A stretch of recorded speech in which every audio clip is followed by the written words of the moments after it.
Hello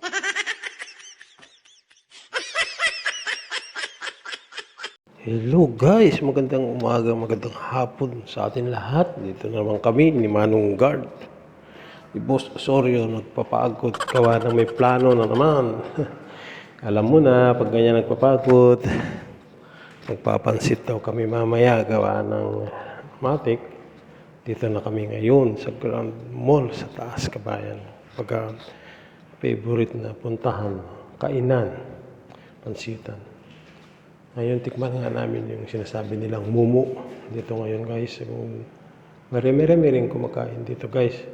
Ano, paldo-paldo. Ngayon po kang marami ang isang order. Tikman namin ngayon yung sinasabi nilang mumu. Dahil hindi pa namin natikman. Guys, na-order na kami nga ni Boss Osorio. With soft drinks. Paminsan-minsan lang naman. Diba? Ito yung sahod. Baka maraming order nila ngayon guys. Saglit lang, hintayin nga natin si Mumu. Andito na nga guys, yung sinasabi nilang Mumu. Akala ko yung Momo. Ewan ko kung anong tawag sa atin, nakalimutan ko na. Okay guys, mukhang nakakapagod. Pagod sa pagja-jogging kanina. Tuloy guys, observe na namin na marami-rami ang serving nila ngayon, gawa na siguro na tita nila pagmumukha namin, dalawa nito ni Boss Osorio. Mix natin ngayon guys, palto-baldo na naman ang tiyan namin, dalawa ni Manong Guard nito guys. You know, panalo. Pero okay na siya. 12 din yung siyam na piraso yan, ng momo na yan. Isang sawon din. Yun yung kasama ko na initan, nagmamadali. Huwag ka magmamadali, boss. Sa'yo yan, walang agaw sa'yo.